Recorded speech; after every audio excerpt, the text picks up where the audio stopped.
Hi everyone, my name is Marshall Condon and welcome to Finance is the New Black, the show where you ask finance questions and we'll answer them.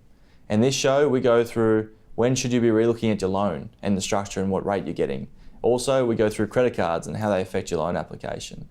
Let's get on to the first question. Okay, the first question is from Kate in Windsor and she wants to know how often we should be reevaluating our loan.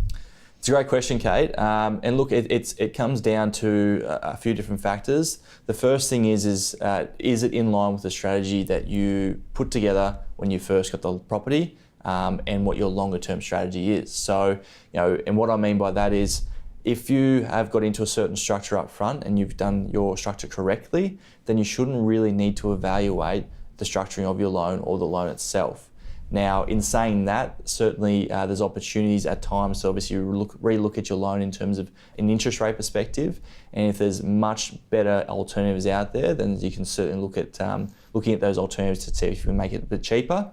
But generally speaking, with the structures, if they're set up properly at the start, you shouldn't really need to touch them for at least 3 to 4 years. Now, so Marshall, what do you mean by structures? So in terms of structure, it's the way that you've actually decided to set up your loan. So that is whether you've chosen a fixed component or variable component with your offset account, whether you've actually started paying into your offset account, whether you've set it up as interest only, principal and interest, all those sort of factors that when you originally get your loan, usually when you're setting up the loan, you're basically looking to set it up so that not only it suits now, but it suits the next kind of 3 to 5 years from what you know is going to be coming up. Now, there's obviously always things that change and circumstances do change, and that may change things, but you need to be having those conversations at the very start in terms of what you want your situation to look like in 3 to 5 years' time, so that your structure's basically going to stay the same for that period of time.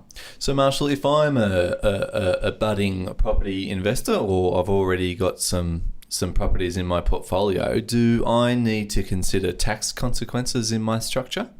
So tax is always one of those things that certainly you should always look at it. It should also always be considered, should I say.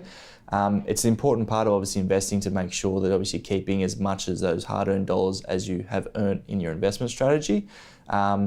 But in terms of when you're looking to restructure in terms of making more money, I think that always comes before tax. So in terms of, if you've had a few different properties and your current rate isn't really competitive with what's out there at the moment, it's probably a great opportunity to try and get a much better rate, which obviously increase or decreases your cost base, which will mean you'll make more money.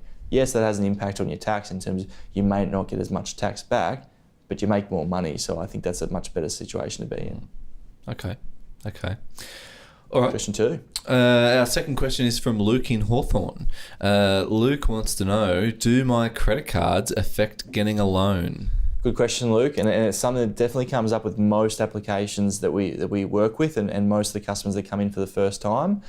So yes, they certainly do. So with your credit cards, regardless of whether you pay your credit cards down to zero every month or you leave them outstanding or you pay the minimum, the bank will basically take the limit as your liability. So they basically say if you've got a limit of $10,000, if you do pay it down every month, you have access to $10,000 to go out and spend if you wanted to. So they always look at worst case scenario, and the worst case scenario is you've gone out and spent the $10,000, which means you need to take into account the repayment on that credit card at a $10,000 limit. So if you've got very, very high limits, that would mean that the repayments that they're looking at in terms of what you need to pay off that credit card are going to be quite high, which will decrease how much you can borrow. So if you are in terms of your situation, you're trying to get as much out of the bank as you can and borrow much more. Reducing credit card limits can always assist to get you a bit more in terms of your loan amount. So they do definitely have an impact, and it's important to kind of, when you sit down, understand what limits are, how much you really need those credit cards, and if it's impacting the application, taking steps to decreasing those or getting rid of credit cards in total. Yeah, that's a very good point, Marshall. I think banks tend to be a little bit generous with credit limits. Certainly. And what would you say to people that have multiple credit cards? Yeah, look, it's one of those things that it certainly does affect your credit score, having more than one credit card. So we know for a fact that if you have 2 credit cards at $5,000 limits versus 1 credit card at $10,000 $100,000 limits, it's more negative on your credit report. So, consolidating them at least into one credit card and maintaining one credit card is a better step. Not having any credit cards is obviously the ideal situation to be in.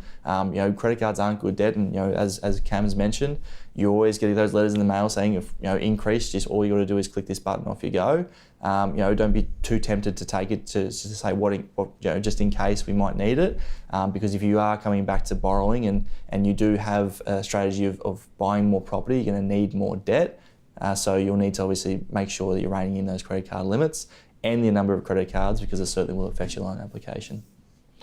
Great question. So look, that's this episode for Finances New Black. We hope you've got a great amount of information from it. It's definitely helped your situation. As always, feel free to leave any comments in the comment section below. We really look forward to your feedback. If you have any questions you'd like answered, you can leave them in the comments below. You can post them on our Facebook page, or you can private message us on Facebook. We look forward to receiving your questions, and you can post your questions either on our YouTube channel, our Facebook page, or you can private message us on Facebook. Send through your questions, and we look forward to answering them.